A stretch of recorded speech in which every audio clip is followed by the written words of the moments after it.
Tubaniriza mu program nze nga bwe ndaba olunaku olwaleero ennaku z'omwezi 14 omwezi gwa mwenda omwaka gwa 2025 twagala okubebaza mwenna abatugoberera era abatulaba ku BTV ne ku Dream TV saako namwe abawuliriza eddoboozi lino ku Impact FM Radio Rwasa Mayinja. Tutalaze eggwanga lino e Masaka otufuna ku 1.5 Mbale 13 akanyuze 7 bitundu eby'ejjinja 17 akanyuze 6 mu Kampala 9 akatonyeze 4. Mwebale kutweyungako, mwebale kutugoberera. Nammwe abali emitala w'amayanja ku www.imc.ug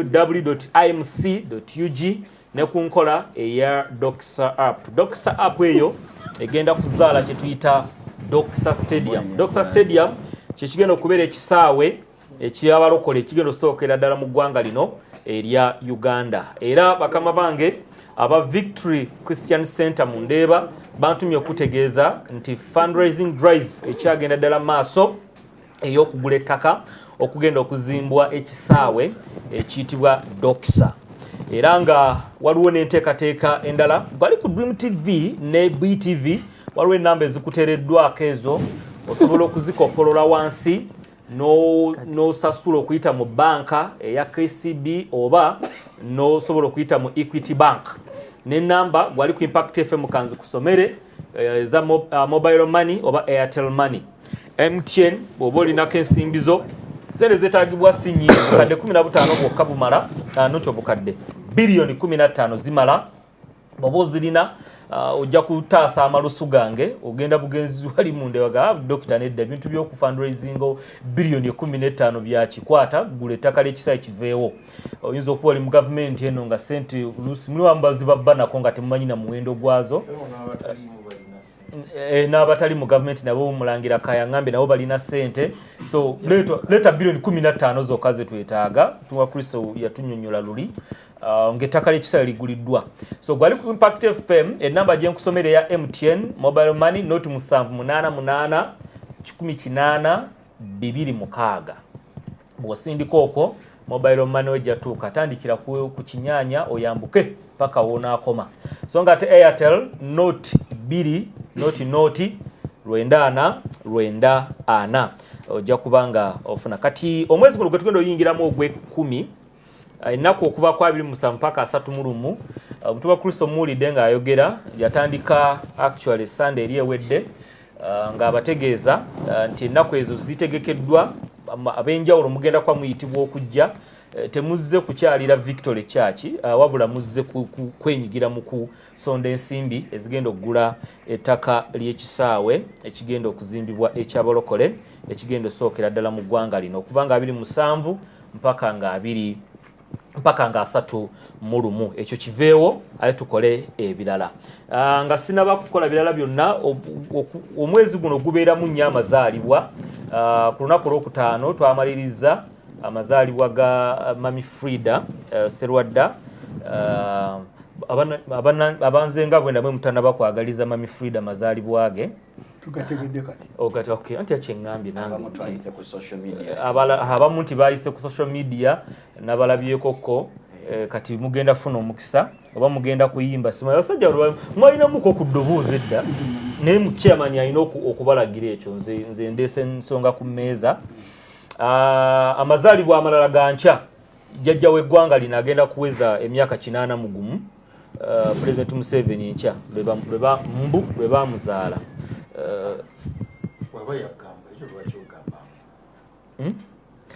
Nze bwe saaliyo kati nze mwana 5 nze naliyo saaliyo era nyina gamba mbu kituufu nawe tewaliiwo mwana 1985 waliwo tolaba kati bwe tugamba mbu si bamusobya. So enkya jjajja w'eggwanga lino agenda weza emyaka 81 kwejo 81 alinako emyaka 4 ng'akulembera Uganda. Naye enkya mazaalibwa ge ozagirwawo gisobanamu simanyi kubanga okufuga Allah yamugonnomolako akyali mboko mukyala wa muyita baby face kale ensonga endala twagala okwebaza Katonda okutuusa ku matikira g'Omukama w'ettoolo myaka 3 so nga ate ne Busoga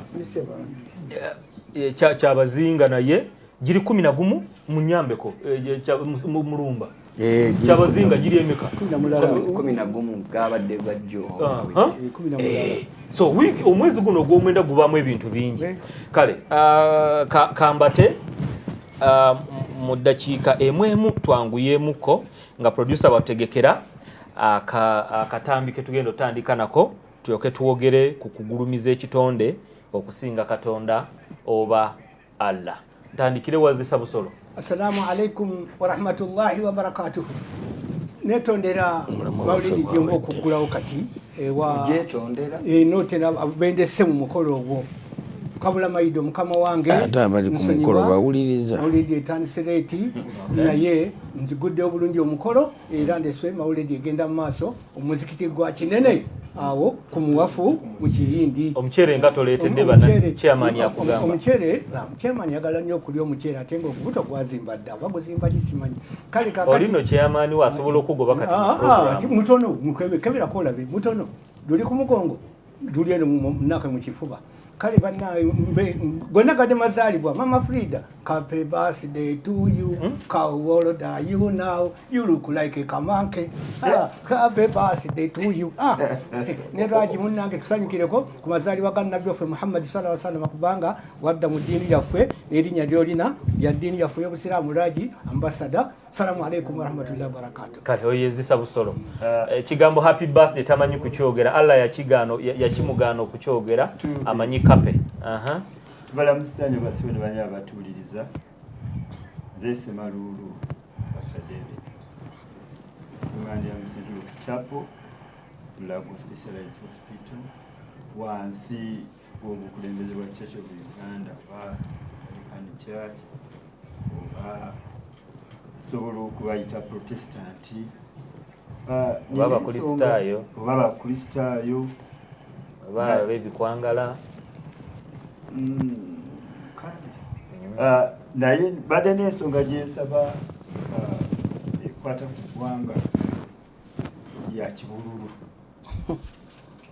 umeme yavaawo umeme takyaliwo anti bwe yali tanaba kuvaawo amasannyalaze gaali tegavaavaako ngeri eno gyetulaba kati nsuubi osanga umeme bwe yagenda n'abakolamu bonna n'abasigala kuno abaali bakola mu umeme baabagoba kubanga bandibadde bamanyi bali abaagenda kye baakolanga amasannyalaze okubeera nga tegavaavaako naye babeeranga bwekityo yensonga mbadde nsaba babakomyewo mpola mpola so bo baali bakolamu singa ku baana ba UEDCL kugamba bawulidde naye bawadde ensonga bo nga bagamba nti bali mu kutereeza bali mu kutereeza kyovola agavaavaako we bagamba bali be bakyamyakyamya baagenda ndowooza wejjokolera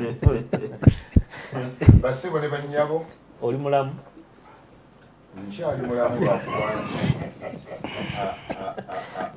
obulago bulimuko okasaaka kafirifiri nkyali mulamu okyali mulamu kale omulumba mbalamusizaako mwe n'abatulaba n'abatuwuliriza ku Dream TV BTV ng'ate ye Lwasa Mayinja Impact Radio yonna gyesaasaanidde eggwanga n'ebweru w'eggwanga lino Uganda tubalamusizaako abatulaba puroguramu ezisinga bwendaba amannya Isa Mulumba Cyrus Katonda batuweera omukisa mutuwuliriza ate bwe mutuwabula ate nga bwe muteesa tusanyukira nnyo abateesa obulungi okusinziira ku mulamwa oguba guliwo tatutwala mu mirala kitukola bulungi nnyo. Sheikh mikwano gyaffe abatuwuliriza era abalabi baffe abalungi mbalamusizaako n'ekiramuso ekyatuweebwa omutonzi waffe ekigamba nti assalaamu alaikum wa rahmatullahi wa barakatuh. Katono nnyo njagadde okutumirako abantu bano bambi bankizo nnyo mu kitundu waffe gye mbeera. Sitera kunokolayo naye kkiriza ntumireko ku musumba Rose Kawuma engalo nkalwawo, omusumba waffe awo nkutumiddeko ku Kalivale akusabire saala. Sikunsabira saala ng'ogyeko okuba nti balokole bebamu ku bantu abatuleze, bebamu ku bantu abatuleze mu kitundu. Nze nasomeranga local primary ate omukyalo oyo yakola ki tonzija ku mulamwa. N'olwekyo musumba nkutumiddeko nnyo era kkiriza ntumireko mu ngeri ey'enjawulo ennyo nnyini ddala. Omusumba Buyondo ekkonkaawo, omusumba Egesa era engalo nkalu nkutumiddeko. Leero njagadde okutumira ku basumba mu kitundu ewaffe gye mbeera. Omusumba Saamu kyaki eri mu maaso gange, mukulu ono yagiraba mutumiddeko nnyo. Chairman ono yagiraba nga zeeke wange okundabako. So mwenna essomo obufunza abasumba bayo baffe engalo nkalu mbatumiddeko, n'abalonzi bange mwenna ab'omu luka gw'engalo nkalu owulidde Kabulanaka bakulonda ku bwaje Zirobwe mwenna abali mu kitundu kyewaffe mwenna mbatumiddeko. Sebo saagala oyogerere mu ngero nga Korani bwetera okukola, njagala obeere straight. Kamyufu kaki oweleka ayogere ono Sheikh Mulamba balonzi bo ku kifo ki anti kati nze Furaga Beala owaki ow'ekifo ky'obwa kansala mu kitundu kyewaffe kakati njagadde mbatumiddeko. Fulaga yani eya pateki ndowooza nti ate awo ononsinyaako puroguramu teeguke kkiriza akaganya bwe kanaaba katuuse ssebo ojja kukkiriza naye ng'abantu bewaffe mwenna mbatumiddeko nnyo. Mbatumidde mwebale kubeerayo. Abasumba abasumbye Sheikh Amaani mwebale.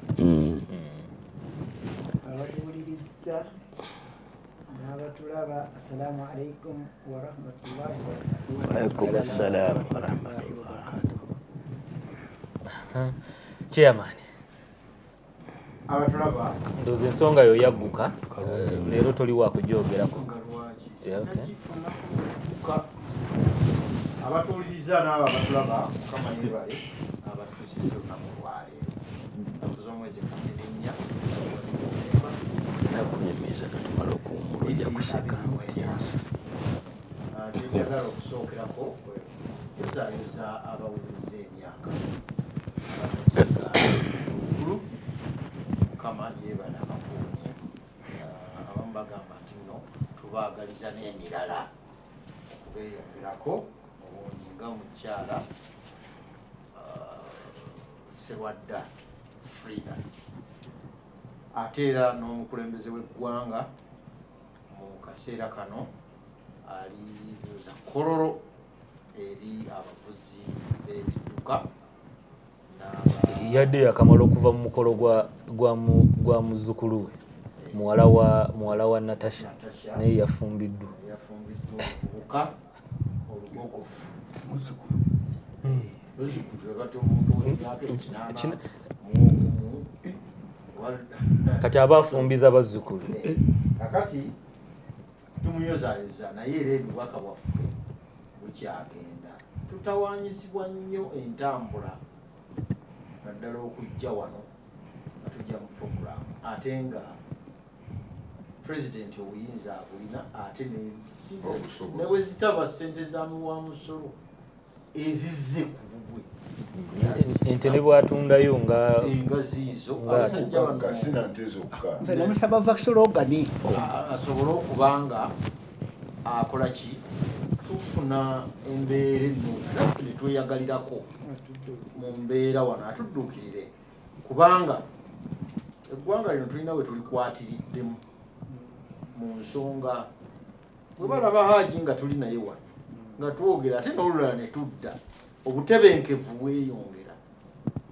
So ensonga eyo ey'entambula nkyagiriko paka kama kirungi gw'oyogedde naye mukulu ate mwatugamba nti eriiso ly'omukulu awaddugala weewala bakyemanyi munno Sheikh Amaani ku Sande asiiba mu kyaki bw'abadde atumira abasumba bamusumbye ate yandibadde abatumira sheeke asumbibwa basumba eyo layini amaze okugikola era tubakuba bagundi ziri empapula z'amawulire eyo headline ebadde egenda kutambula enkya sheeke amaani asumbibwa basumba kale Wandera tukutumiddeko abali ku mukutu ogwanze nga bwendaba in case you want to join producer yatuterayo number in case you want to be part of the Nzenga Bwendaba WhatsApp group. The number is note 778587186. Aliku Impact FM osindika high njagala kujoininga mukutu oba if you want to join the discussion osobola okuyita kwe number note 778 58 tujja kwatambula fenna already abali ku mukutu Wandera Philips tukutumidde agambe kwali Faith mwebaza aligayaza kijjabijo naye agambe kwali Sewava Ronald ali Lugazi saako ne Pastor Patrick aweyiganga atugambe kwali Joloba Wiliba Force ku mukutu yeyita God is Son mwana wa Katonda Cyrus ali Bujiri naye kwali saako ne mwami Kaduka Grace naye kwali Bridget Success naye kwali bonna batulaba n'abalala tujja kwanga tubakoonako chairman ajja kubanga nyambako Lutenta ono musamize ye Lutenda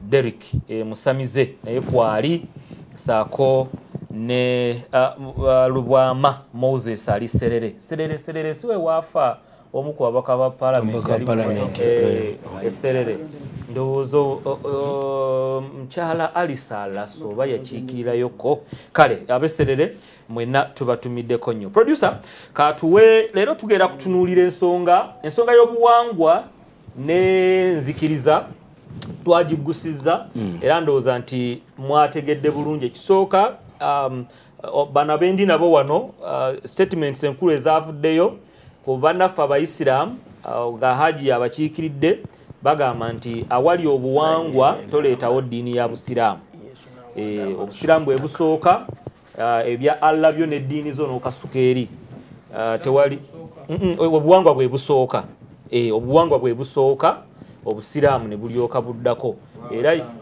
bwabasangawo era ye haji akugamba nti bw'omuwa obuwangwa n'obusiraamu alondako buwangwa so nga ate twalabye nti mulimu ebimu ebikolebwa mu nzikiriza zammwe nga oluusi nga byagala okufaananyizibwa n'ebyobuwangwa mu nzikiriza zakasose enzikiriza kwa mwangambye eddiini kigambo kyewole katukozese enzikiriza mulangira Kayango Museveni ye yagamba obuwangwa talina wabusukkulumya ku Museveni ku Museveni so message nebeera kiriya bulungi kati olwaleero tugenda sinzira mu katambi ke tugenda okulaba tutunuulire ensonga eno ey'okugulumiza tugite okugulumiza okugulumiza ekitonde okusinga Katonda oba Allah. Producer tuwe olutambi olwo tululabe mululabe ate muwulirize n'obwegendereza tyoke tugulewo discussion. Kale labo mujjeko biki bye musomesa abantu abasiraamu bawulira n'abatali basiraamu bawulira nga musomesa ebintu eby'ekikejo. Nabbi sallallahu alaihi wasallam yagenda n'afuuyisa mu kidoli. Agambye ki? Kati bw'afuuyisa mu kidoli waliwo omukyala eyakyala mu makaage kitegeerekese. Kati bwe bwakya ku makya n'amugamba agenda ayiweyo omusulo. Hadithi ezimu ziga nti yagamba Anas agutwale wabweru kuba ziri bbiri naye njogera zonna njagala zijjayo. Omukyala yo olwakwata omusulo yakola ki? Yagunywa bunywi. Agambye ki? Abangi ne balowooza nti omusulo gwa nabbi si najisi era omusulo gwa nabbi gulimu baraka nga baraka yabeeranga muntu yoze ne mu malusu ge ne mu bikolondolwa bye ne mu minyira gye kubanga ebyo byemmenye byalinga mu baraka. Agambye ki? Era kakolondolwa nga bakirwanira basahaba bwe babyesiiga n'eminyira bwe gwabanga bwe gutyo ye nga yasaze enviiri nga tabagaana nga yasaze enviiri nga bazikwata bazeemetta bazeesiiga waliwo ne yawuluzi nga bazonna bazigabye yayawuluza mu luviiri olumu bwe luti akaviiri buli omu era atwaleko.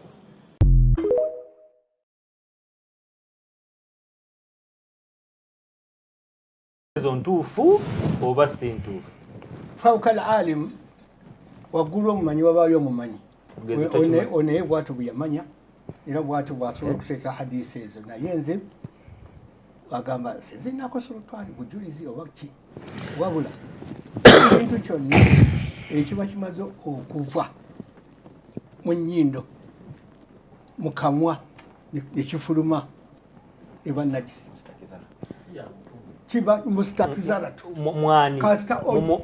mwani nokola ki ekintu nekiva munda ate nga kimanyi bawuli omukojobo gwokumalako ebusu omukojobo engoye zaffe zino enjeru nga guli mu ngoye olugoye luba lunajisifu kiwulidde kakati weziyazi hadisi engoye shekhe alim obanga yimanyi fawqa al-alim wagulu abamanyi sijja kumugoberera oba kumuwakanya bwati oba yasoma hadisi ezo ng'azaala nti hadisi ezisinga okuyimirizaawo obusiraamu era n'okutebenkeza obusiraamu. Kati katubuuze bwe tuti ebikolondolwa omusulo eminyira entuuyo ebyavanga mu nabbi Muhammad mwalimu emikisa omukisa oba mwali temuli?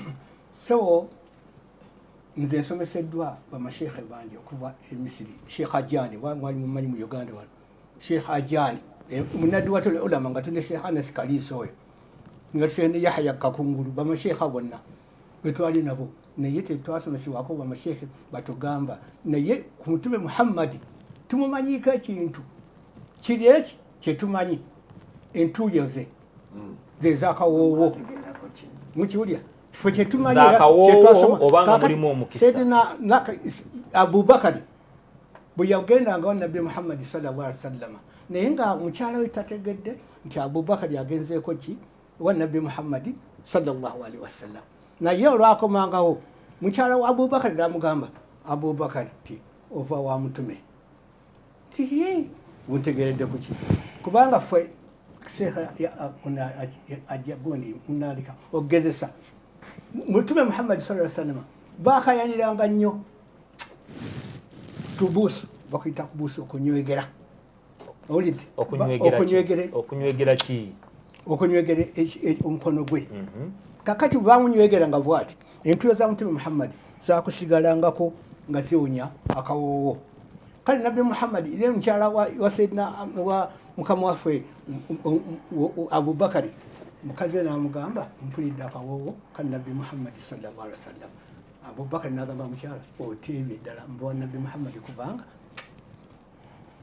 abakatuliki bakirina bafukamira mu maaso ga fwaza bwe bakola batya tofayo nga tonagenda mu bakatuliki akawoowo kano tufayo akawoowo kano kalimu omukisa oba tekalimu mukisa aka Nabbi Muhammad akawoowo kalingamu omukisa oba nga temuli hadisi esomesa buli wonna wowulira akawoowo ekali malayika zikola ki zibaawo naye awali ekiwonya awabawo shitani naye kakati nze hadisi ezoli sijja mugamba oba yazisomawa naye nze sijja kugamba nti bati oba ntu oba ki gwe kyogamba nti hadisi ezo teziriyo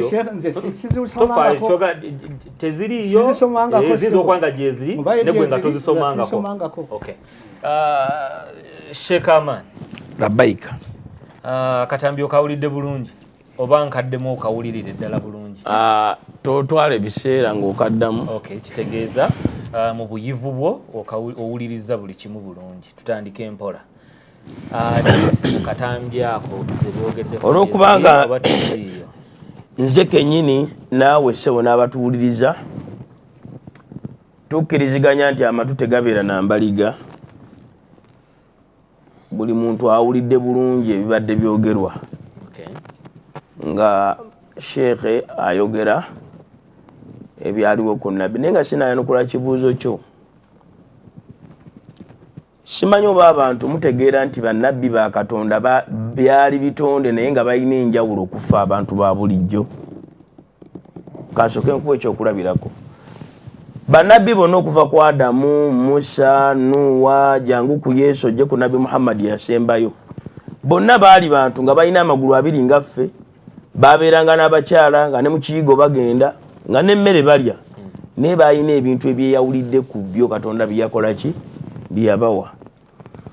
Nga tetunagenda ku ekyo Sheikh kyabadde asomesaako, nzijukira nti mukkiriza nange nti bwe tusoma mu kitabo kya Matayo essula ya 9 layini ya 6 wagamba nti Yesu Kristo n'awandula amalusu ge ku ttaka. Yesu bw'awanda amalusu ge ku ttaka tekyakomaawo n'atabulamu n'ettaka yennyini. So nga ate amazzi gaaliwo yandibadde atabula ettaka ntugaa nti akozesa mumbwa.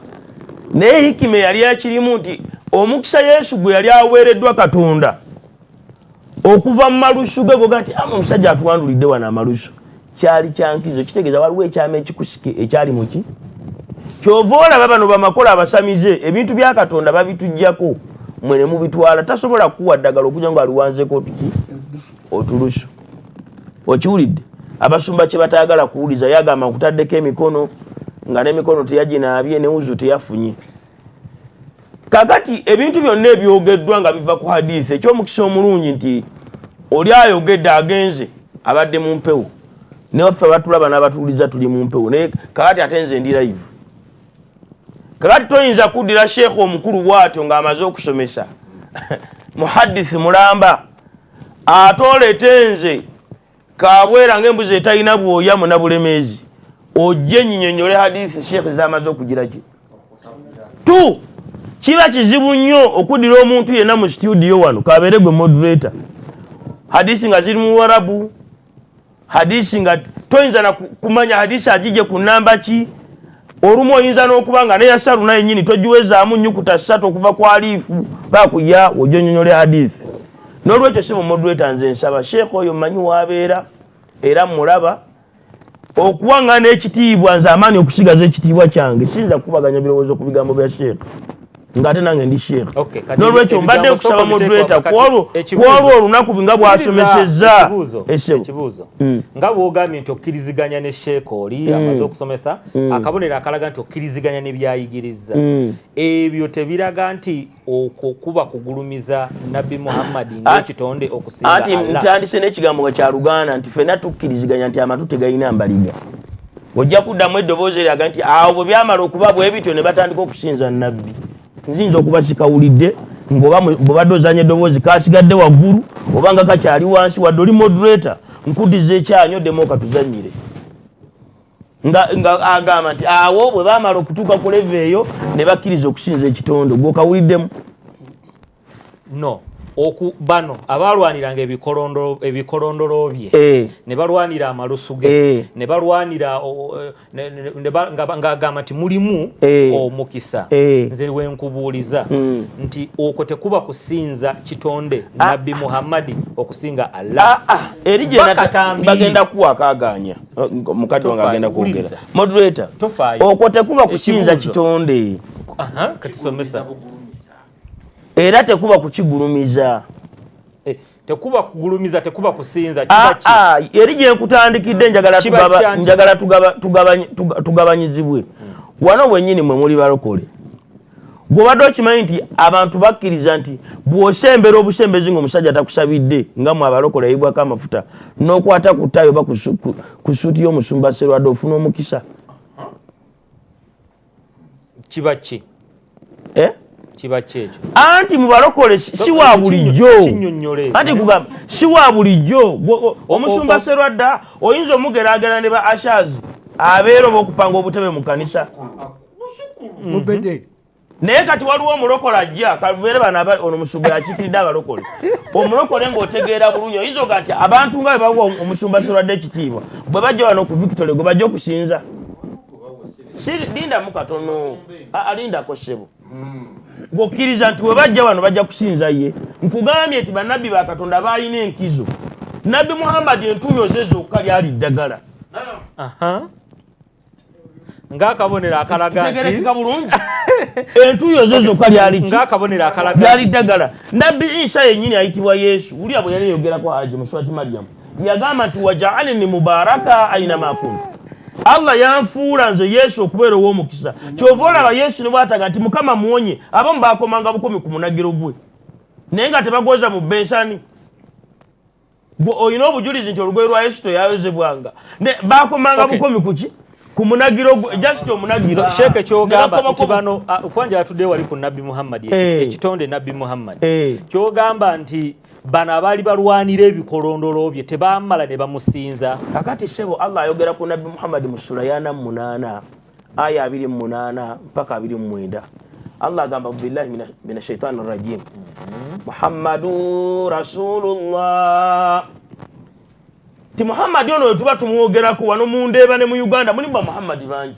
naye Muhammad ono Rasulullah mubaka wa Katonda walladhina ma'ahu ashiddahu 'ala al-kuffar naba bakiriza ati Nabbi Muhammad sallallahu alaihi wasallam mubaka wa Katonda nomala omwekwatako mwana wattu oba w'amaanyi nnyo kubatakola ki kwaba abatakiriza era mu sura y'okusatu aya 3 omanya eddoboozi eryo okulizanya si kuba temuwulidde wabula mwagala abamu baagala bayiseewo kakkanya nabbi ebyo yalina kuba abala baali tebabirina yagamba Allah sura ya 3 aya 3 sura Imran yagamba nti kul in kuntum tuhibbuna Allah bantu mmwe abali mu nsi bwe mubanga mwagala Katonda owulira sigwampuliriza in kuntum tuhibbuna Allah bwe mubanga mwagala Katonda nga muli bagazi ba Allah era nga muga musinza Katonda fattabi'uni mungoberere wakati mukunjagala yuhibbukumullah Allah ajja kubaagala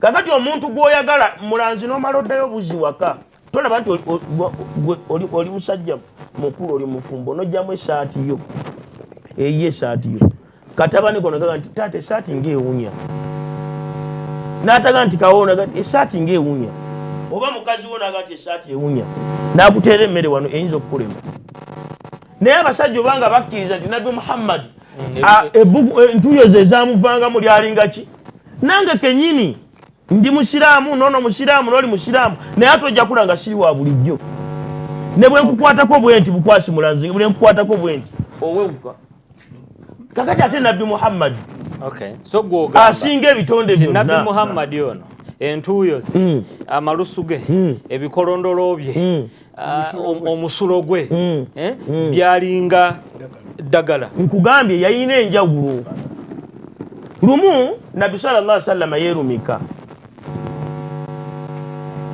yakola ki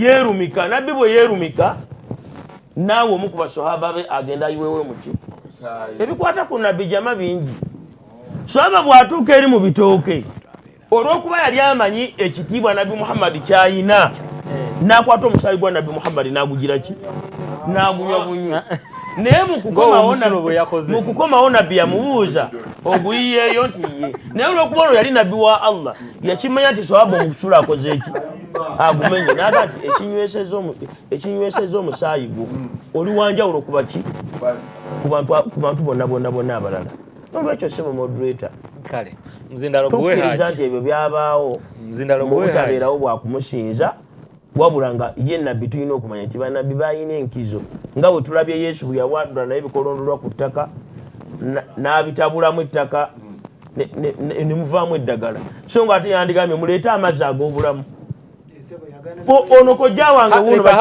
wuuli akayimba kano nga mmaliriza mumusayi munabe mumusayi gwa Yesu kati bano baba bakkiriza omusayi gwa Yesu bali baanaabanga muki munabe ogwa Nabbi banywa munywe ulira mbu ogwa Nabbi banywa munywe ono omusumba ono w'emayuge bajjamu wakaaganya naye akoleki nedda kojjaawo yayogera agambye nti ogwa Yesu waabwe nga bwokisa ekitonde Yesu ekitonde Yesu yo ogwabwe omusaayi agamba baanaaba munaaba mwogwa Nabbi Muhammad mwanywa munywe abasajja balina ebyama ebikusika okimanyi mu Bayibuli omwo mulimu omusajja eyanywegera Yesu walinye Yesu oli n'afukamira bw'ati n'anywegerawo Yesu walinye ekigere ku ttaka mu Bayibuli so gwogamba ekyo teyakikolanga lwa kusinza yali tasinza naye kuwa kitiibwa Okay, bano abalwanira ebikolondolo bya Muhammad bali balwanira kiti kubali bamwa kitiibwa. And bani ababirwanira. Gompulidde njogera kuga nti babirwanira. Seko Ulia. Wakiriziganyiza ne Sheikh oli yasomesezza. Owulira kuganda bannabbi balina enjawulo. Bw'okimanyi naffe abantu wano kati makolo omulaba abeerawo ne buyandibaddewo. Makolo tayinza kulya ku mmere. N'alya ku mmere sowaani gy'aliddemu bw'ati n'enjirya. Lwaki? Andi tafuna wuzu ekyo kimu.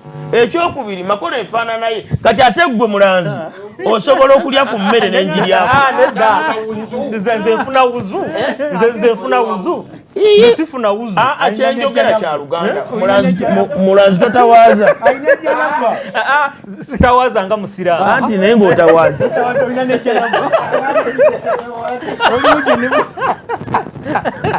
Okay. Haji. Yes. Inna Allaha wa malaikatahu yusalluna ala nabi. Allahumma salli wa sallim alayhi. Allahumma salli wa sallim ala sayyidina Muhammad. Kati sebo oluvannyuma lwa aya eyo okukka basahaba bategeera nabbi Muhammad sallallahu alaihi wasallam bamutegeera era nabbi okugira basahaba agamba ndetende nga bonna beetegeka nga baasama era oli eyakabakangawo nagateekaina n'akakubitama tebakakubanga ttama bakesiisirizanga bwesiisiri baraka olidde kati sebo seeka abadde mutuufu nnyo kyabadde asomesa naye tetwategedde omusomo ogwo kubanga emisomo egifaanagana bwe gityo waliwo wetuteekwa ogisomeseza abantu bwe bataba nnyo na kukkiriza babula era oli alabira ddala nga ekyo byenyinyalwa naye nga gugamba bituufu nnyo naye nabbi Muhammad sallallahu alaihi wasallam abantu bwe baamala okumutegeera nti kubanga malayika Jibrilu yajja mu Ramadani negamba nti ennyindo y'omuntu erwale kookolo oyo bwe bayogedde ku ggwe nabbi Muhammad n'atakusaalira basahaba ekigambo nakyo kyabayitira kunagamba ennyindo y'omuntu erwale kookolo ng'owulidde nga boogedde ku Muhammad n'otamusaalira kati baamanya nti nabbi Muhammad yajjanga kyakusaasira eri ebitonde byonna ate tebandibadde nga baagala nnyo nga bwe babakuutidde nabbi Muhammad ate ne bakyawa ekikolondo lwaki okiraba nti omuntu bwoba omwagala nnyo nnyo nnyo ate n'okyawa ebimuvaamu oba entuuyo ze oba ekikolondolwa oba omusulo gwe oba omusulo era bali basahaba baalabanga ndabye kuki so oyagala kukkirizigana ono baali bamuwa kitiibwa oba nga bamugulumiza nedda okusaalira nabbi okusinziira ku aya gye nasomye ofunamu teeka ate ofunamu empeera kati bwonganga katugeze newano wano mu bakungu kyaliwo ngene waliwo n'abatakkiriza ffumu lyabwe kofumita kutta balifumita ku muntu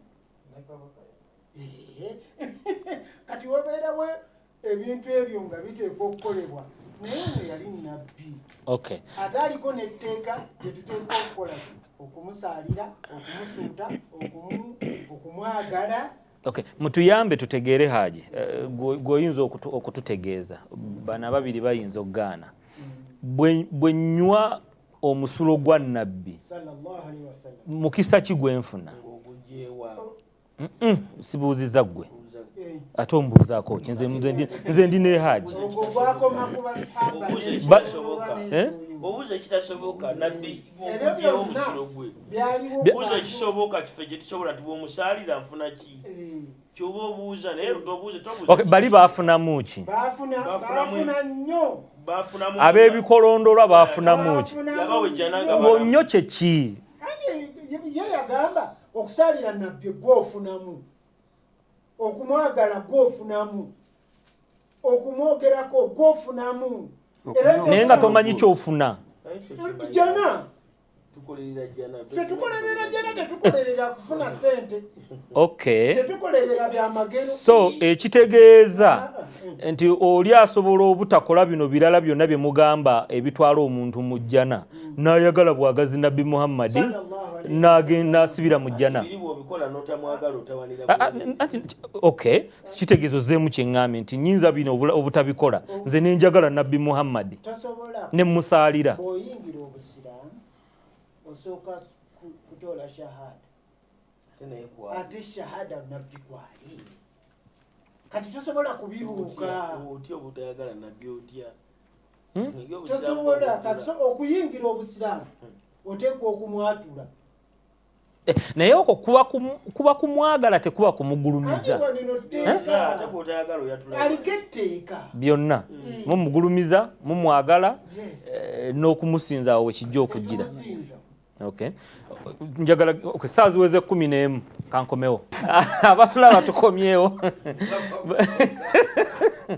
tukomyewo kumpewo abatugoberera kitundu kyakubiri ekya programu eno nze nga bwendaba comrade ambassador webale kutugoberera akatambi nti kamukoledde n'abalala baagala kuyiga producer soko kanziremu kubanga Sheikh Amani ndooza yakkiriza naye nga kyakkiriza tannakiwulira bulungi nnyo tofaayo gatoyiyiza wasabye kaddibwemu kale mutuddiremu ku lutambi olwo abali mu byuma ne ku ddoboozi Sheikh Amani awulirire ddala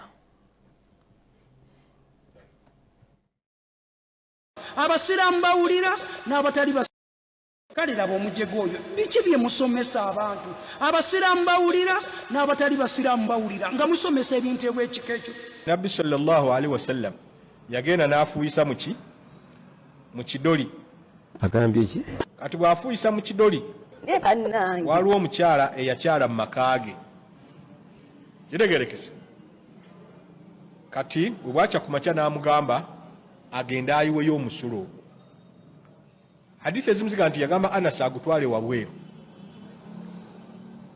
kuba ziri bbiri naye njogera zonna njagala zijjayo omukyala ye olwakwata omusulo yakola ki yagunywa bunywi agambye ki abangi ne balowooza nti omusulo gwa nabbi si najisi era omusulo gwa nabbi gulimu baraka nga baraka yabeeranga mu ntuuyo ze ne mu malusu ge ne mu bikolondolwa bye ne mu minyira gye kubanga ebyo byemmenye byalingamu baraka agambye ki era kakolondolwa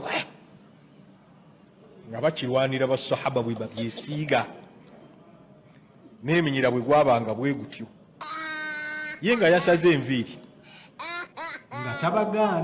nga tabagaana nga yasaze enviiri nga bazikwata bazeemetta bazeesiiga waliwo ne beyawuluzi nga bazonna bazigabye yayawuluza mu luviiri olumu bwe luti akaviiri buli omu era atwaleko kale laba omujego oyo biki bye musomesa abantu abo bonna mazima meereere ekisooka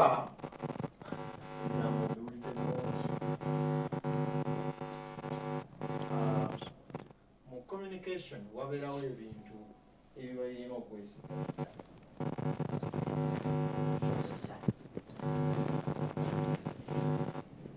naye bagamba obusiraamu si bwe buli kimu kikola ki naye oluusi tetwandi wabula okwenkanyankanya sheeka kwabadde aleeta ne yesu yawandiika wandibadde wawunzika n'omutwe tulabe nti namwe mwali olwo kuba kusinza.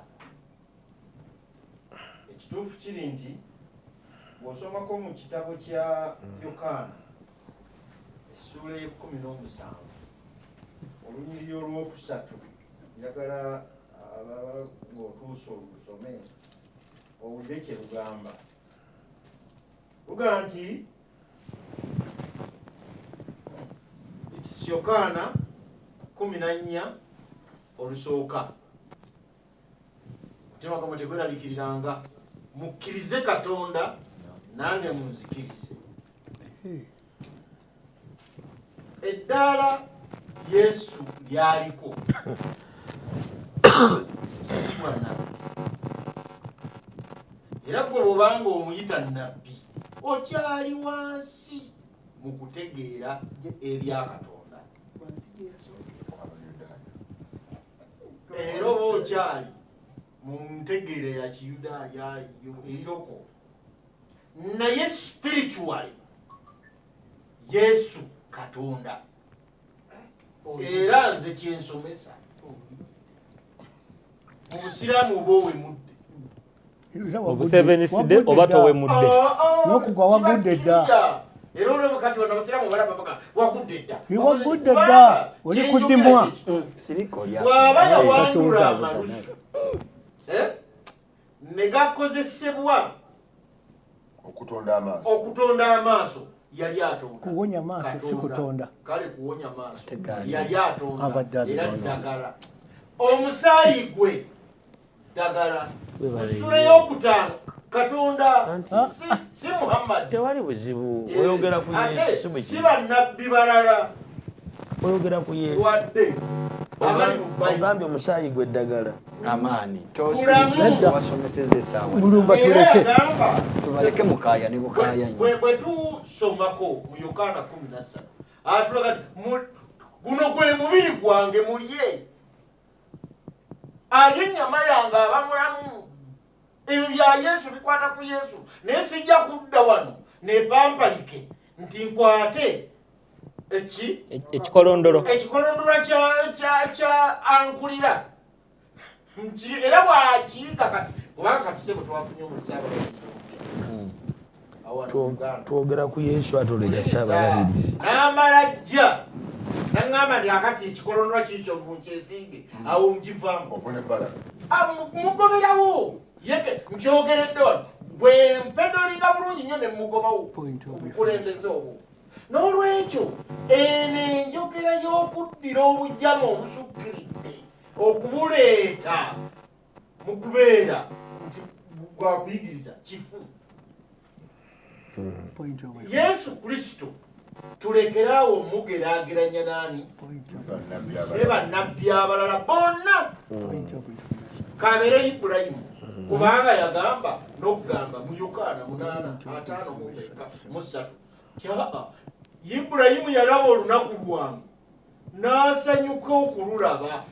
Ye Ibulayimu okubaawo nze nga wendi. N'olwekyo Yesu Kristo asukka Ibulayimu, asukka Muhammadi ate ye alina wansi nnyo. N'olwekyo bino ebyokuba nti nno basiramula obusamize oba ebikolwa eby'obusamize ebyalinga bikolebwa Abawarabu ne babifuula ki enzikiriza y'Obuyisiraamu. Fese tubigoberera. Era wano ono lwakuba Sheikh ono kati ono simugira nnyo kubanga Haji ndabona bonna betulina si be bakakongoliro bali Abasiraamu abakyalina n'enviiri za nnabbi bazitambuza bajenziri wekankuwulire bw'ojja kugamba bafere naye bwe batu gye bali gwokimanyi wano nti waliwo abakyalina bwe babanga gye bali Haji agamba Yuda taddeyo amagumba getegali n'aga Petero kitegeeza n'enviiri za Muhammad abatambuza enviiri za Petero yesooka Muhammad okubaawo. Kati obanga bali bakyalina amagumba gaani ng'era gatambuza agayita taddeyo n'agabajulizi olwo zino enviri za mutume abazirina agayudani ezajjo. Okay, so gwe ogamba nti abakola ekyo ku Nabbi Muhammad baba tebamuwa kitiibwa wala bamusinza. Baba basinza kitonde. N'okusinga Allah yatonde kitonde Muhammad. Kubanga toyinza kuŋŋamba omuwonyanga Allah era nga buli kimu ye muwonya nga gwe nsinza Katonda nenzirira ate nagisi ya mutume nti ejja kumponya. Lwaki sisaba Katonda yennyini amponya?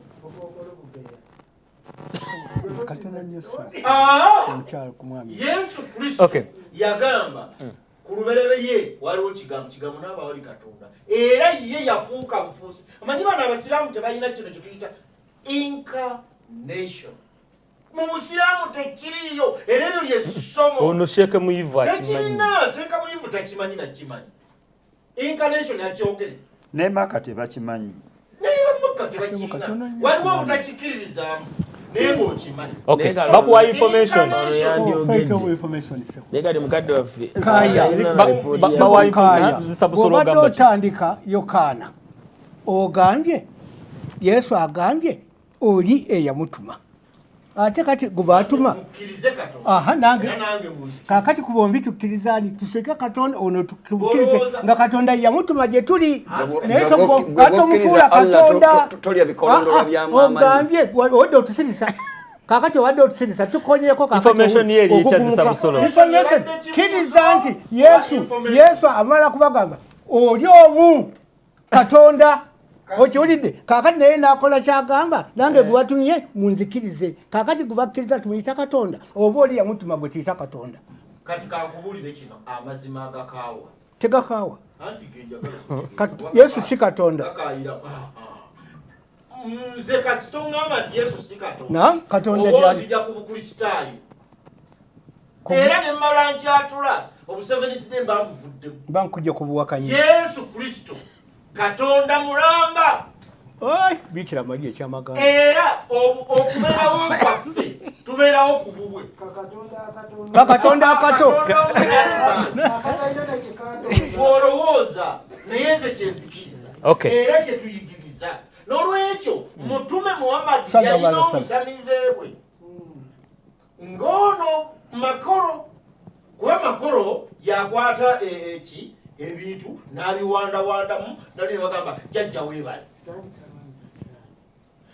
Makolo be balina ebikolomero ne babikolamu. Ono gw'ogamba otya omukazi nga si mukyalawo twalayo kidoli ne bwaba mukyalawo mukyala wayizo sokolinde oyo mukyala yali avaawa ya mutume toyinza kuŋŋamba ti yali agamba muntu oyogera obuvuula sokolinde kati oyo omukyala gwe baawa nabbi gwe yagambye abimanyi ono Sheikh Mazzi yasula akola ki ne Nabbi Muhammad omukyala ba Nabbi Muhammad sallallahu alaihi wasallam omukyala yeebuzibwako mu byonna Saidati Aisha. Kakati Saidati Aisha bwabanga aleese bingi nnyo byaleeta Saidati Aisha oli naye kati buno bumusulo Saidati Aisha tatulaga musulo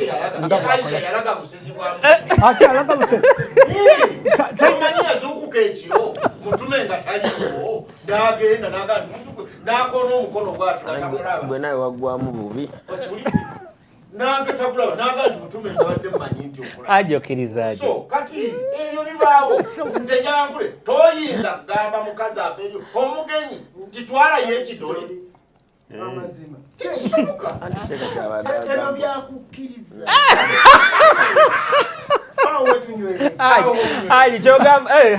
kyogamba nti nabbi yaddira omugenyi namugamba yasuze yesebo afukumula mu bucket mu bakuli omugenyi najja mu bwa Nabbi Muhammad we nabuga twalayo gendo oyiweyo.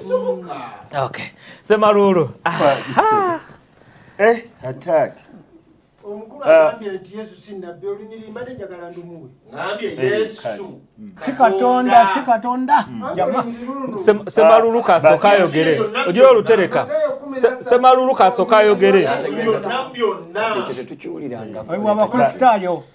Basebe ne banya abatuuliriza nsaba odwetto nzikirize Sunday yayita waliwo ekintu ekyantabula obwongo nga bagamba omusamize n'abamu ku basiraamu nga bagamba nti Yesu yagamba nti teyajja kuddibya bulombolombo.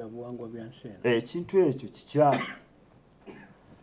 Yesu Kristo kye yayogera kye kino. Mateyo 5:17 wagamba nti temulowooza nti najja okudibya amateeka oba ebyabannabbi. Sajja bijja wabula okubituukiriza. Kati teriyo teeka lyonna limu bulombolombo bwansi eno wadde nabbi eyaleeta obulombolombo wabula yaleeta kigambo kya Katonda. Kaakati nga tuzze ku nsonga anaabi ku nsonga eriwo eyakakolondolwa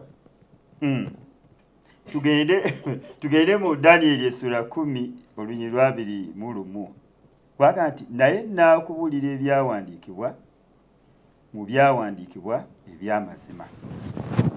Tewali mulala alinange kubalwanyisa wabula Mikayiri omulangira waggulu.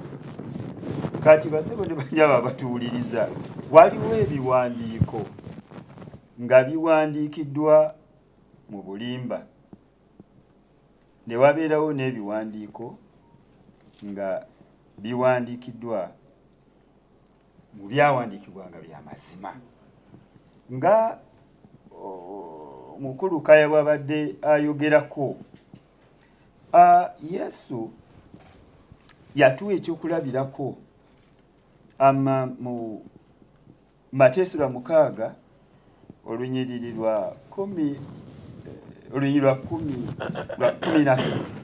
n'agamba tusabenga bwe tuti totutwala mu kukemebwa naye otulokole obubi. Ntunuulira ebigambo ebyo boogedde ku Muhammad ndowooza balinga bamuwaayiriza. Tebamuwaayiriza. Kaakati babeera nga tebamuwaayiriza. Mutume yalina ettima lingi nnyo gagyenkomeza kubanga basebo ne banyabo ebikolondolwa salalehu wali wasalama na biva mu ssenyiga eminyira entuuyo omusulo byebintu omubiri gw'omuntu byegutakyetaaga n'omulundi gutya n'ogumu. Kati obanga nze ebintu ebyo omubiri gwange tegukyabyetaaga ate nembyagaliza omuntu omulala omubiri gwange tegukyabyetaaga ate nenjagaliza omuntu omulala naye owulidde Yesu bwe yagamba Muhammad nga tannajja tusabenga tugambenga totwala mukemebwa naye tulokole mu bubi. Siwulirangayo omuntu mulala alya bikolondolwa bya muntu mulala. Nze bukyambaawo nkiwulidde wano nabaatera battima. Kaakati basebo ne banyabe ekintu ekyo toyinza kukigeraageranya na Yesu Kristo nga bwe mpulidde eddoboozi erimu bwe ligamba nti nno Yesu Kristo si Katonda. Ekyo kikyamu kubanga eddoboozi eriga nti Yesu si Katonda lyakamala mu nsi muno twebaza nnyo tubeerewo emyaka 14. Eddoboozi erigamba nti Yesu si Katonda lyakamala mu nsi muno emyaka 14 gyokka. Naye wulira Yesu Kristo ebigambo bye yayogera mu Yokaana essula 14 olunyiriri lwa 15 n'olw'16 yagaa nti obanga munjagala munaakwatanga ebiragiro byange nange ndisaba kitange naye alibawo omubeezi omulala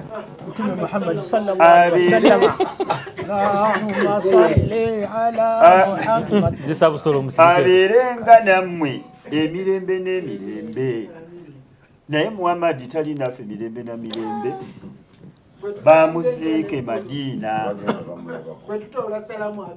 Owulira ate ne bamuwaayiriza ne bagaa nti batoola salaamu abaanukula. Kati obeera ng'ayogerera mu Kaaba, simanyi bamuziika mu Kaaba, bwe babeera nga bamuziika mu ntaana. Muhammadi Katonda aleekyattisa Muhammadi ayogerere mu ntaana, bamuwa microphone nga eno waliyo omuzindaalo, basiraamu bokka be baguwulira, ffe tetuguwulira. Kiki ekiriwo? Twagala kubategeeza basebo ne banyabo abasomi ba Kulaani nti owooluganda yagenze n'agamba lubereberye ku lubereberye.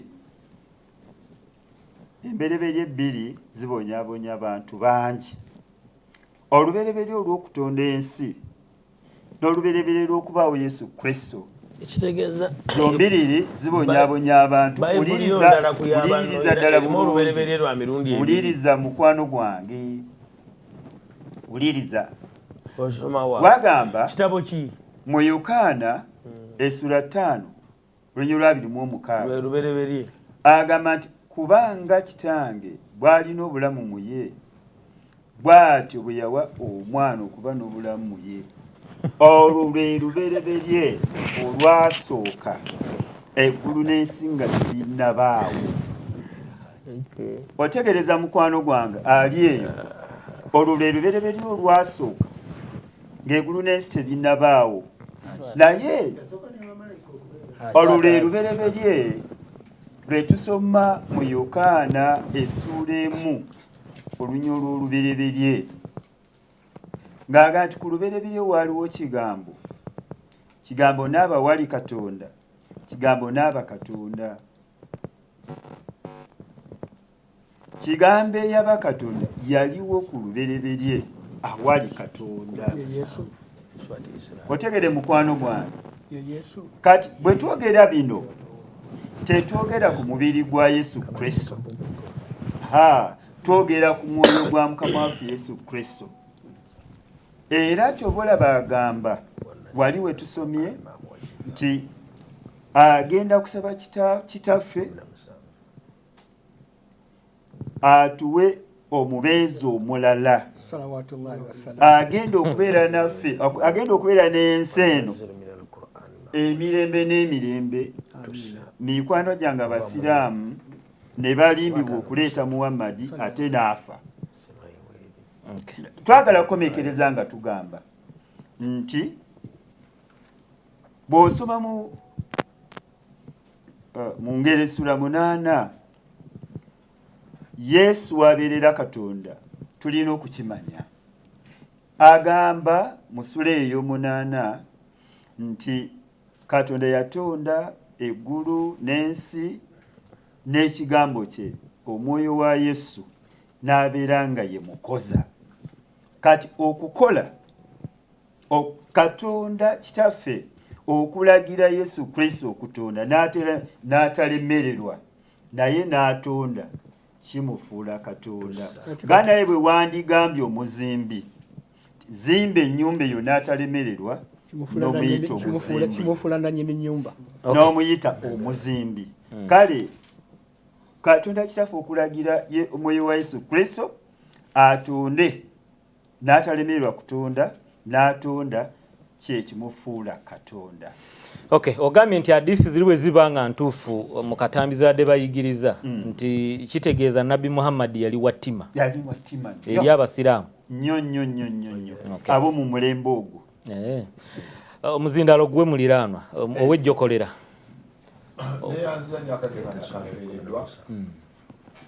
Basebo ne banyama batulabya ensonga eno gye tuliko nkulu.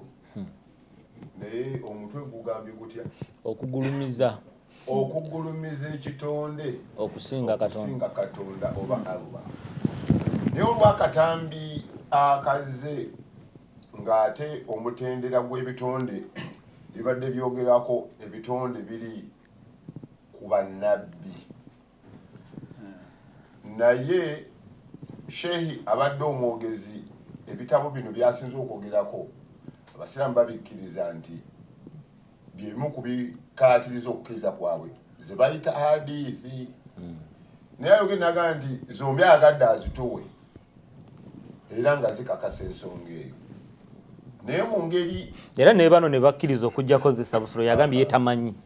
So kati bwe tutunuulira bannabbi abalala eno nga mu bukristaayo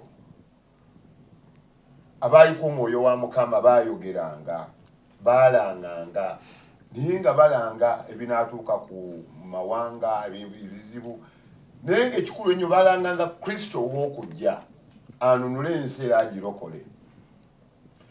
Bw'atyo mu bannabbi abo mpozi sitwawulirako byabavangamu babe baakozesanga nti abantu baabiyaayaaniranga nti birimu omuki omukisa.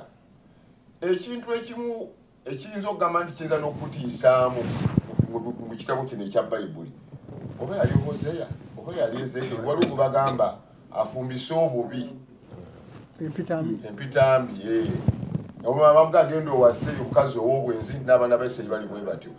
Naye byonna ebyokulabirako Mukama yabanga abalaze ebyabavangamu ne bakolanga tebyalagangako nti birimu omukisa. Ate mu Buyudaaya mu kitabo kino tulabalabirako nti byonna mu mbeera efaana bwetyo bino bitulaga nti omusaayi kyebayalinga kyennyalwa ebikolondolwa ebintu ebintu ebikozesebwa ebiva mu muntu byabanga biraga nti birinamu omukisa. N'olw'ensonga eyo bwe tusembeza ebyawandiikibwa bino nze nga bwe ndaba mu Bukristu oba mu Bukristaayo nti bannabbi bonna tulaba nabbi asembayo yali nabbi eyalanga Kristu gwe tuyita Yowaana Omubatiza.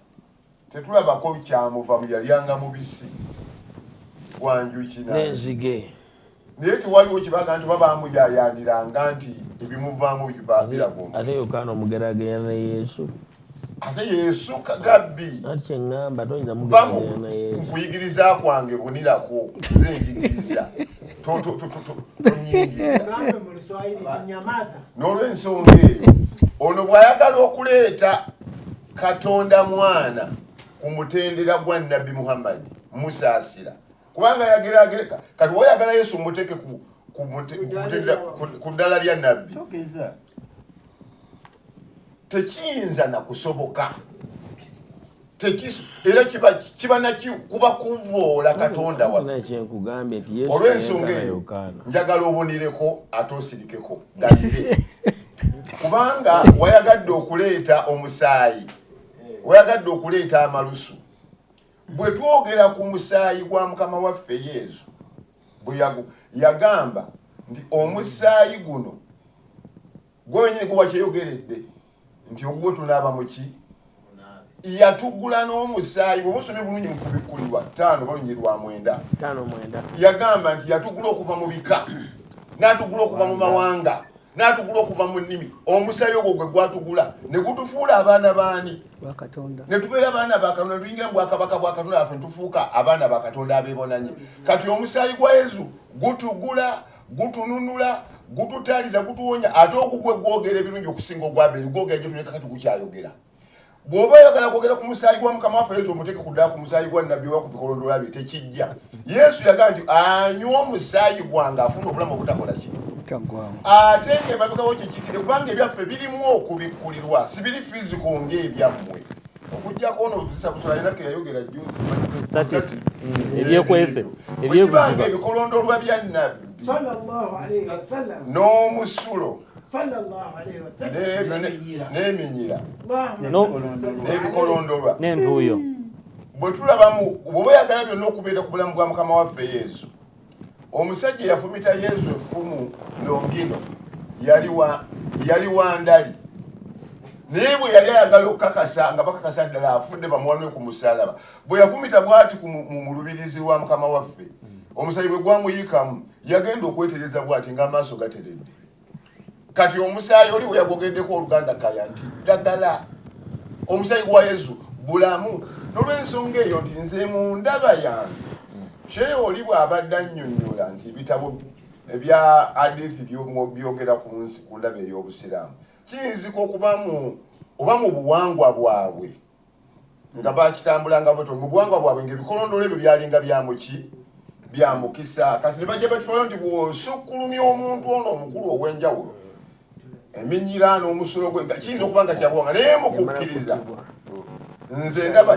kyesitazo kitekijjayo makimakulu n'olw'ensonga eyo nti eno mu bulamu bwaffe obwa bayibuli bwe tugerageranya bannabbi bonna tetulabayo yalinamu bimuvaamu nga byamukisa ate bw'oyagala okuleeta swala bw'oyagala okuleeta omutendera gwa isa alaihi salaamu katonda ate omutendera gwa katonda gw'omulala kubanga olaba ekimuliko ekyenyaza kyonna emiggo gye bwe bagimukuba gituwonya bwe yasigala obukunya n'atwambaza ekitiibwa kye twafira wali adamu ng'asigadde bwereere kozi wama yali munnappi bukunya bwereere eno nappi baasibako nsibe kuba nalaba ekifaananyi toyogera oyagala kugalira nga bamusibye nappi sebo kyenjagala okumaliza nakyo kyekino olwaliro mu kereziya katolika wonna tubadde tukuza omusalaba tugulumiza omusalaba yesu gwe yakola ki gutujjukiza tugulumiza omusalaba si muti buti njagala n'okugjayo kano kyova olaba nti ekitujjukiza obulamu bwa mukama waffe yesu lwaki abakatuliki babayita abakomba mudaala ono kyeyabadde agala okuleeta nti kiba kitegeeza okunywegera kiisi kyobulaba bulimu omukatoliki bw'abanga agenda okutandika okuba akabonero ba alina omusalaba oba ku mudaali bwagukwata bwati asooka kukola ki kukombako aba anywegera tukiisi oba nfuna kimujjukiza kiri nti omusaayi gwa yesu ogwayika ku musalaba okubonabona okusigala obukunya awo wewaali obulokozi kyekitujjukiza kyova olaba nti mu bulamu bwaffe tutambula na musalaba gwa yesu era tetutukubisa akabonero k'omusalaba kandi n'olw'ensonga eyo ebyo ebiringa ebyennyinyaza ebyali ku musalaba n'akaaba ennyonta amaziga ne gamuvaamu byonna byonna ate mwe mutuviira obuwanguzi bamuleetera bwakata bampeera omukisa kale muzindaalo guwe mulumba ndyoke ngende eri abawuliriza bwamaliriza mbalamusizaako neera omulundi ogwokubiri neneebaza pana eno yonna etudde wano olwaleero buli omu kyayigiriza mu nzikiriza ye katonda weebale okutuwangaaza okutuuka olwaleero nga tuwulira ebintu ebifaanako bwe biti amiina ambasada Lipotemba kwoli ongambye kwoli naye ompeereza message no ganti amaani era atandiise okulimba nga akumpanya ebyawandiikibwa ampeereza message eri wano ku simu yange era se mwami Mulanzi moderator etuuse ngiyisizaawo okugulumiza bannabbi oba abantu okugulumiza ekitonde okusinga katonda gwe mulamwa mu bayibuli tekikkirizibwa era bayibuli teeka ddamba agamba nitolabanga kintu kyonna kyonna ekiri ku nsi oba wansi w'ensi oba waggulu mu ggulu n'otendewalirwa n'obigulumiza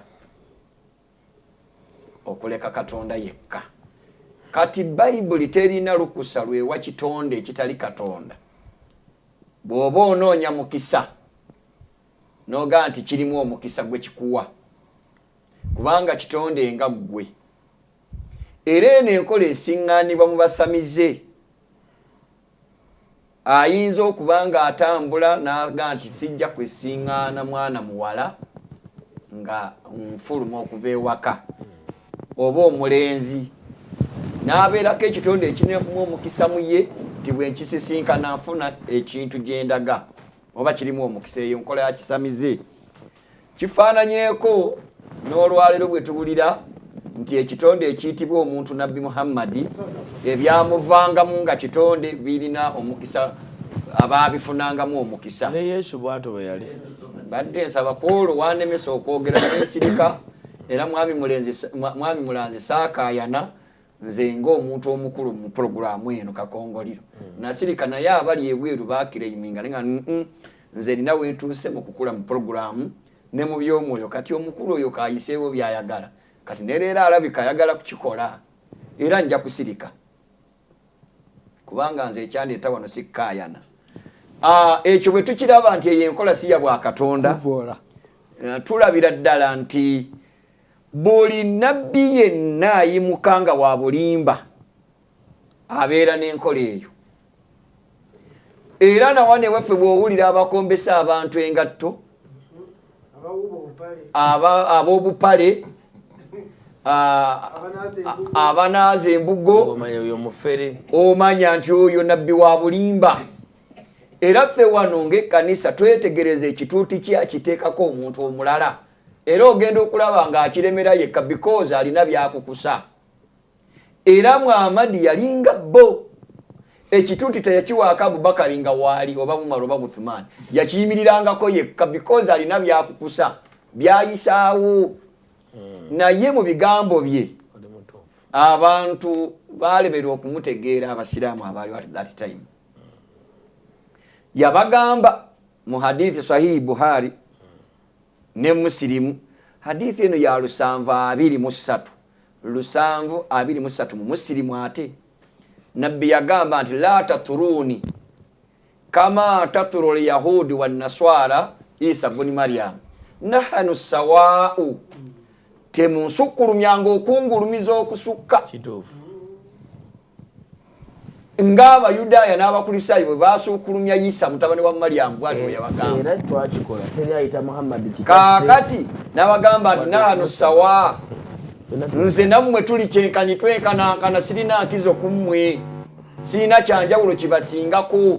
Kati bwe tufuna abeesiga ebikolondolwa n'abagabana enviiri ze n'abanywa omusulo gwe ndowooza nti abo baba bawabye. Hadisi ntuufu eyo. Qur'ani ne mubeeramu etteeka erigamba mu sura y'e17 suratu Bani Israila aya y'e82 negamba nti mazima ffe ba Allah twassa Qur'ani eno nga yo bw'oba onoonya omukisa n'okuwona gy'oba oteekeddwa okukozesa. Kati ebikolondolwa byali bigasa ki nga Qur'ani weeri? Abagabana enviiri baali bagabana zaaki nga Qur'ani weeri? N'okutuusa kati waliwo abakyazikuumye bazikukulidde. Qur'ani baagivaako. Ekyo tulabira ddala bannabbi ab'obulimu bassebo ne bannyabo nze natuukako ewa Bisaka. Naye Bisaka tomulabako na maaso yafa. Nze nagenda e Muhororo ng'akyaliwo twalina Musumba Mulindwa wali omumanyi ow'ejjinja.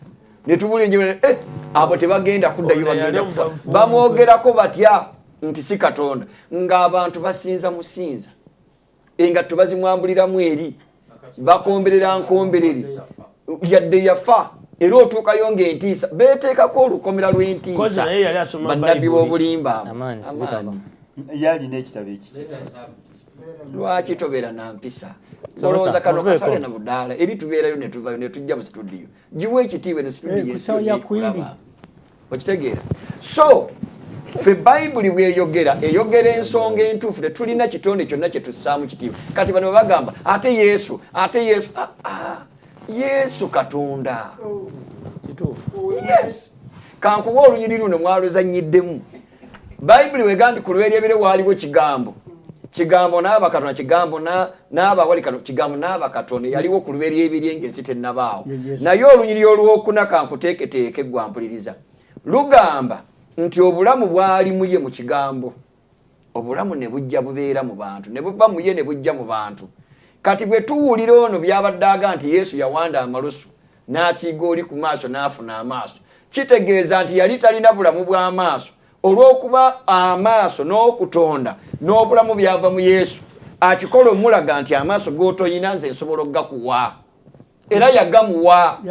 Muhammad si kuwonya yali talabirako ddala temwali maaso zaali mpompogoma ate namwe Qur'ani ega nti yajja kuwonya ab'empoma empoma mubaamu amaaso Qur'ani sibwe egamba ng'ekitabo kaakati ekyo kiraga nti Yesu si nabbi nga bwe balaba obuzibu bwe tuyina olwaleero nti bannaffe abasiraamu tebamanyi Yesu yaliwo ng'ensi tennabaawo bamanyi Isa azaaliddwa Maryamu wano gwe boogerako so neyanziza sebo neyanzige kale producer katuweyeko kubali ku mukutu abagenda okozesa SMS oba WhatsApp muyite ku note 778 58 781 ne bw'oba ng'oyagala kujoyininga ku WhatsApp group eyanzenga bwendaba okozesa namba eyo esembyayo 6 0778 producer agituteereddeyo 58 781 obubaka bwemusindika chairman ajja kunnyambako obumu nabo tubenga tubuso abalina ebibuuzo babibuuza abakulu bano ali ku line yita ku note 2 985 985 ne note 783 099965 woba oyitaawo tubawulize tutandise naawe gyoli okay longolole nkikatenze namutamala nsanyusa okuwuliza wabula nsina obusiimye empeereza yammwe n'omukulu oyo bambi andeesereza bulungi nnyo oyo asembeeyo kale abadde yebaza katufune ali ku line ali ku line mbalamusiza nnyo nzenze nnyombi ndi ntebe yesalo neewunyiza nnyo ebiwuliddwa ku TV ndu neewunyiza nnyo Muhammad yasula n'omukyalo oyo wate nga omukyalo gwali mujja nabba ye bannange katubuuze Yesu Kristo enzaalibwa ye enfa ye enzuukira ye n'okugenda mu ggulu ng'ensi eraba tetugenda na Muhammadi watifu nga zemuyite entuuyo nga balinga bwobwe yeesiiganga kambuuze n'ekirala singa mbanyina omusulo nga sina nagisi oyo ye tebadambi nekino kankibuuza namaliriza nagisi ye yali etya oba naye yali ntuukirivu Muhammadi waffe oyo yenze neyenze Balwere yabuuziza nti nagisi ya Muhammadi yali ewonyaki yali ewonyaki zisa busolo gomanyi Muhammadi nagisi yali ewonyaki buuza bamasahaba masahaba ali ku line producer mutuwe lwanji mwete mumanyi mumweganye kati tukuwulira yogera Waalaikum salaam wa rahmatullahi wa barakatuh. Tubuuza nti ekitegeeza abasamize bali ku nkola bali ku sunna ya nabbi. Haji akikonye mate haji yatugamba no Allah yesaba samize kati wabaddira Muhammad nena na muwako makolo ne bwe yeyagala teliya mukuba ku mukono lwasa mayinja wanji sebo mwasibe mutya tuli bulungi kakati nze kyebuuza gwani kumbi Katonda we bali batonda omuntu. Hello yogera tukuwulira. Katonda we bamala okutonda buli kimu bateesa nti katutonde omuntu mu kifaananyi kyaffe. Era ne Bayibuli bwetyo bwegamba kubanga bagamba nti waliwo omwana n'omwoyo ne Katonda. Kitegeeza Yesu yaliwo kuva dda oba nze bulungi awo munnyonnyolemu. Kale producer soko ayina okupa omulala mala okufuna dokita wano. Wangi dokita?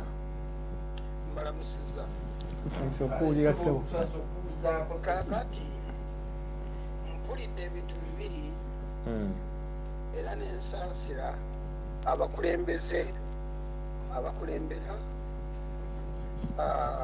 abakulemberwa omusiraamu oyo ali mu seeka ali mu studio kubanga kiri very clear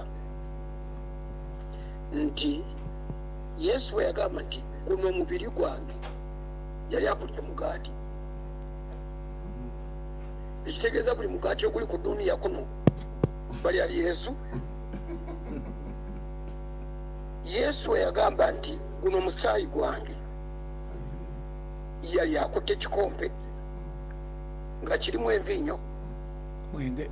Tugambye tutya nti buli nviinyo musaayi era bwe muvunaana abantu okunaaba mubaga nti mubavunaana kunaaba mu musaayi naye mumanyi ddala nga Yesu yali akutte ekikompe. Olaba nga mukwetatankiza n'okunoonya engeri y'okudduka ekintu kino ekyabagwako mufunye obuzibu nti kati muwaayiriza n'ebitaliyo mwogera n'ebitaliyo. Omusajja omu musiraamu wambala yafa bambi kitalo yayitibwanga Seeka Mutazindwa w'e Masaka eri Buddu. Yangamba bw'atya nti aya eno egamba nti inna allaha malaikatahu yusalluna ala nabi, singa ye yalina obuyinza yali kijja mu Qur'ani ng'alaba ekola etya emuswaza. Agamba nze era nange njogera nga ye nti era mbeera kuba musiraamu nga nina obuyinza nange. Eyo hadisi egamba nti ebikolondolwa eminyira n'ebirala ebyavanga mu nabbi mbuba abantu baabirwaniranga. Nze ekyo nange naali kisiimuddemu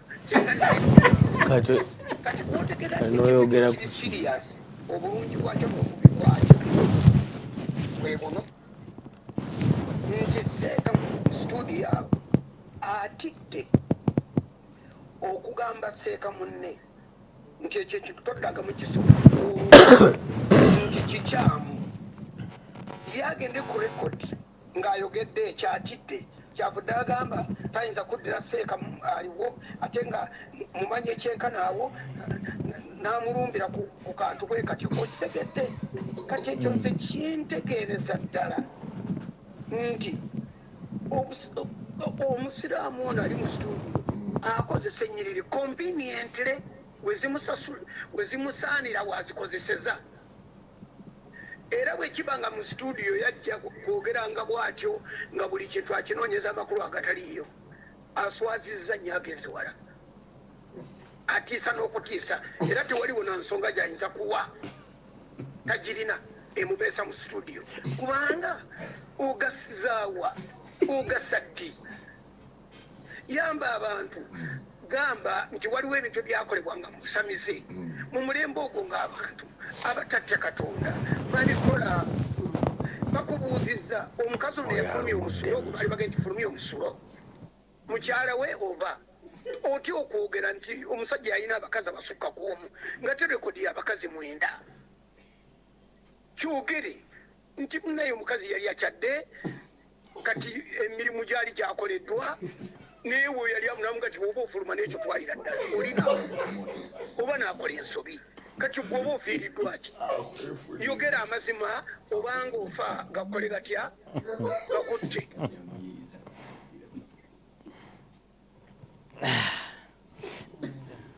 Dokita tweyanziza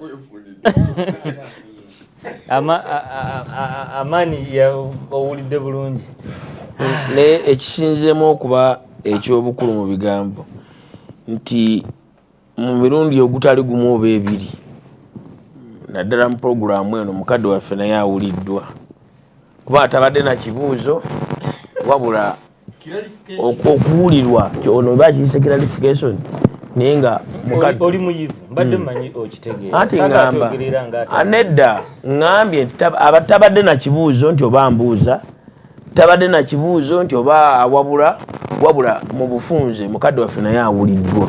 Muhammad yatugamba nti kulil haqq mwogere mazima wala ukana webale nnyo. Okay, so babadde bamugamba nti ono yaganye okwogera ate kiki naganye okwogera haji kyabadde akugamba mazima ki ge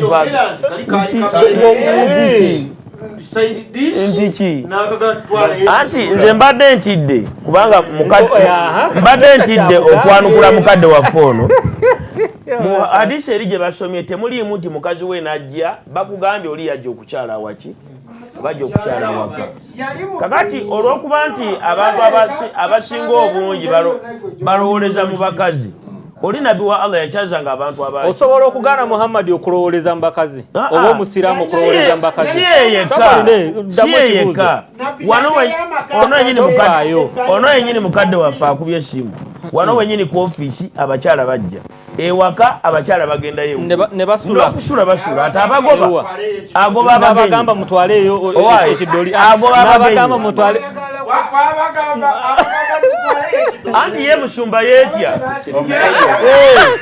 Muhammad yali teyeetya ngamba musumba yeetya ye yeetya Muhammad ye yali teyeetya ye Muhammad yali teyeetya kwe kumuwa ekidoli moderator neyanziza okumpa omukisa kenawanisa omukono ekintu kiri kimu mu kyempulidde abantu abasinga mu busiraamu si ba muhadithu hadithi za mutume tebazifaako kuzikwata ate nga zikola obusiraamu kati mbadde njagala okusinziira nga bwempulidde nti yatuma omugenyi ayiwoyo omusulo yennyini Muhammad yagamba nti man kana yu'minu billah wal yawmil akhir falyukrimu dhayfahu omuntu atya Allah nga amugulumiza alina okukkiriza n'olunaku lw'enkomerero agulumizenga omugenyi amuwa ekitiibwa nabbi n'akisomesa kati omugenyi eyakyadde si mukazi wo si mwana weewaka omutuma otya ekidoli ky'omusulo nti genda oyiweyo ku makya aba akyali musiraamu akkiriza Allah buuza nga tetwagala kayana haji sooka owulirize haji kamalirize embuuze anti kambuuze bwenti hadisi egambye nti omuntu atya Allah nga mukkiriza n'olunaku lw'enkomerero agulumizenga omuki Muhammad yali atya Allah omugenyi yamutuma kuyiwayo ki anti nkugambye hadithi ziri bagamba ani yagamba baba yaguwa musajja